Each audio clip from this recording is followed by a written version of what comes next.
o jiu-jitsu foi criado baseado nos resultados de Vale Tudo, né? A família Gracie teve isso como estratégia no Brasil e depois teve nos Estados Unidos igual, né? Com a criação do UFC. Eles repetiram o mesmo modelo. E então a gente foi criado com aquilo, ouvindo as histórias e tendo aqueles caras que representavam o jiu-jitsu como os nossos ídolos. Muito bem. História avança. A gente está num campeonato, a Copa Nastra na época. Os campeonatos grandes eram patrocinados por algumas marcas do Rio de Janeiro na época e tal. E eu lembro que eu estava aquecendo para lutar a final do absoluto com a Mauri. Tava no aquecimento e tal. Quando o pessoal da luta livre invadiu o campeonato, né? E era um campeonato no Forte da Urca e tal, foi uma confusão danada, entrou um monte de gente. E como eu estava aquecendo para lutar, eu fiquei meio distante da confusão, mas o Carson assumiu, o Robson, o Carson, o Marcelo Bering estavam lá também, os caras levaram todo mundo para uma salinha e ali eles discutiram essa questão de como eles iam organizar, porque o Valide tinha feito um desafio no jornal e os caras estavam indo lá responder ao desafio. E era assim que era na época, né? Não é que hoje a gente pensa, parece um bando de bárbaro chegando, mas era mais ou menos o que Era a época. era a época. E aí acordaram que ia ter um evento de vale tudo entre a luta livre e o jiu-jitsu. E o Marcelo, que estava na Marcelo reunião, Bering. Marcelo Bering, e que já era um cara que eu era muito próximo, já treinava com ele direto e tal. E ele veio para mim e falou: botei o teu nome, você vai lutar também. Eu falei: tá bom. Na época todo mundo queria lutar, né? Tá louco? Todo mundo queria, né? Tá louco. Foi uma oportunidade ali. E pra ganhar quanto? Cara, nem se falava Nem disso. falava, nem era Não. o mais. Eu me lembro que a gente ganhou as coisas de 15 mil na época. Nem me lembro que moeda que era. Acho que era. Nem era real. 91. Real Cruzeiro foi, novo. real foi A princípio 94. não ia ter nem dinheiro, Não, mas por acaso o tinha uma negócio foi para merreca lá, mas televisão não era e teve pelo uma dinheiro nada. de jeito nenhum. O cara era mais pra. Era pela despertar honra, mesmo, pela pela honra. defesa do jiu-jitsu e tal. E aquilo que a gente foi criado ouvindo, né? Então teve o Carson assumiu o treinamento, então a gente teve a oportunidade de treinar com o Carson lá por 6 meses, foi um tempo incrível.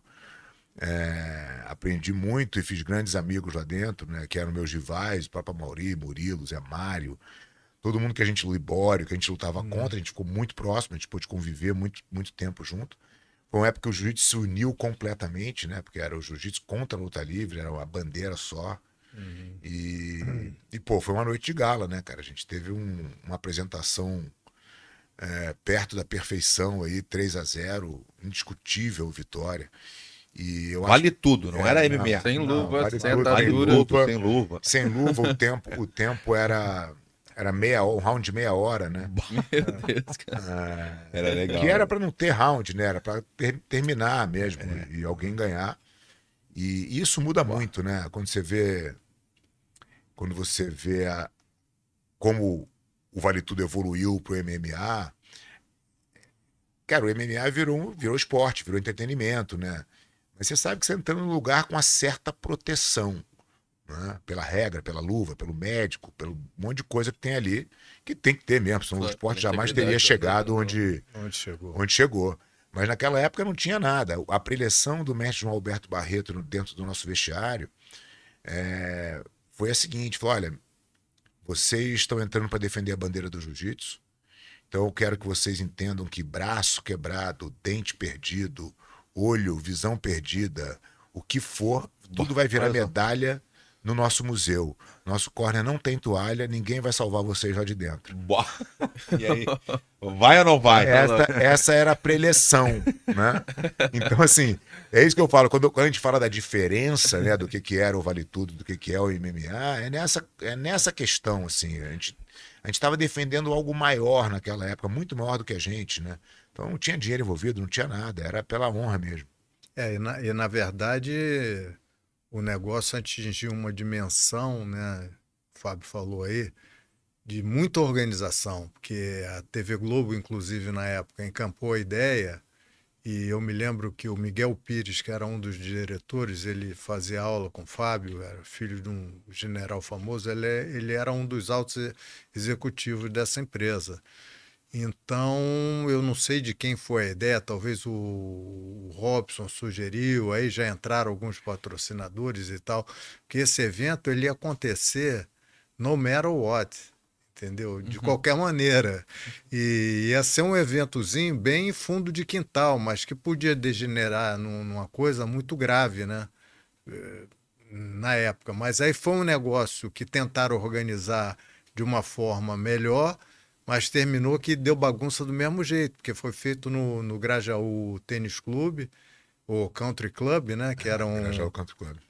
Grajaú Country Club, que era um clube pequeno, que tinha um ginásiozinho assim bom para a época, né, do Rio de Janeiro, mas que não cabia quase ninguém. E quando a gente chegou na hora na porta, tinha uma multidão assim de umas 3 ou 4 mil pessoas tentando entrar e só podiam entrar 1.000. Então tu imagina, tu tentava entrar e ficava em ondas. Eu tinha que estar lá dentro. E o médico, que era nosso amigo, o Luiz, tinha que estar lá dentro. A gente chegava na porta, voltava para trás. Chegava na porta, voltava para trás.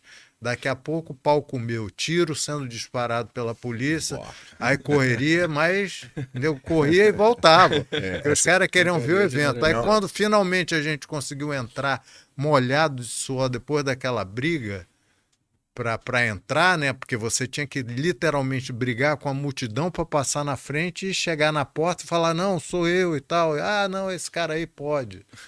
E o pessoal já estava dentro do vestiário, entendeu? A gente chegou Foi pela um negócio lateral. bizarro. A gente chegou pela lateral do ginásio, né? É. No ônibus e tal. Aí a gente tá entrando na lateral, a gente encontrou o Robson. O Robson já estava dentro do evento. Aí ele falou, o que vocês estão fazendo aqui? A gente falou, não, estão chegando. Ele falou, não, até as estrelas do evento, pô, tem que entrar pela porta principal.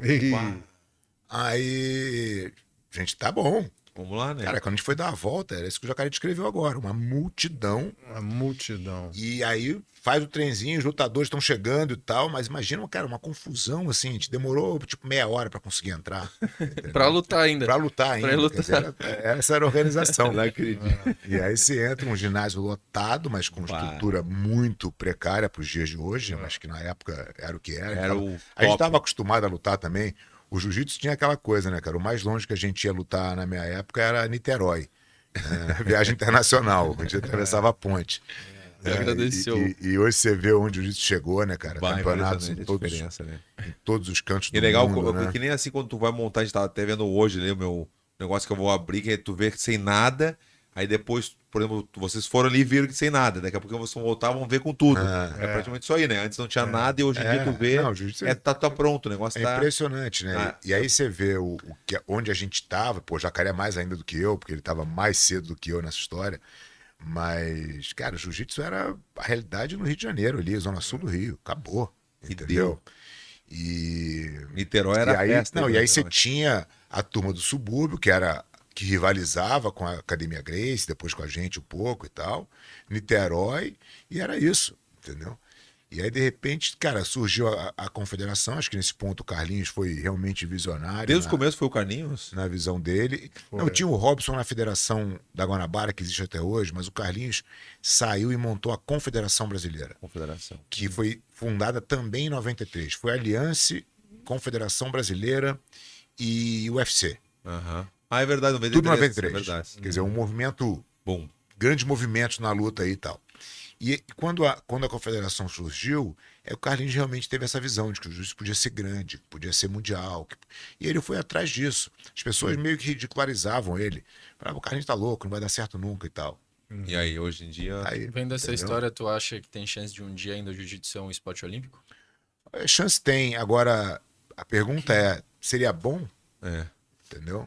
E aí? Eu não defendo. Eu acho que Não? seria ruim. Né? Eu acho que o jiu-jitsu tem um mercado. Quem faz o jiu-jitsu somos nós.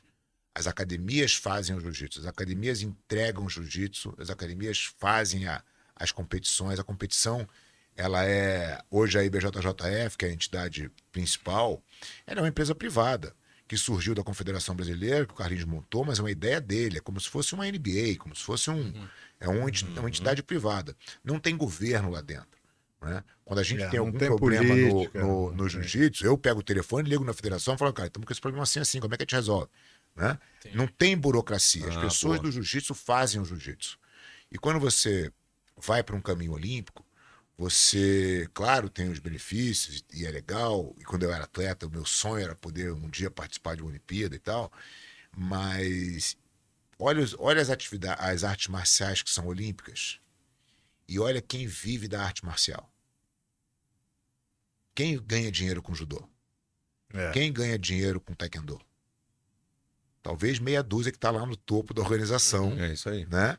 Mas a 0,01%. base não ganha. No jiu-jitsu, quem ganha dinheiro com jiu-jitsu? Todo mundo que constrói uma boa academia.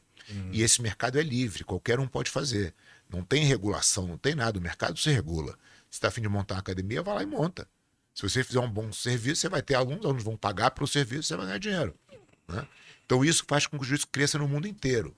Agora, se o esporte vira olímpico, ele começa a crescer por uma força governamental, por uma política de Estado. Eu acho que isso não é um bom caminho para o jiu-jitsu. Eu nunca tinha pensado por esse lado.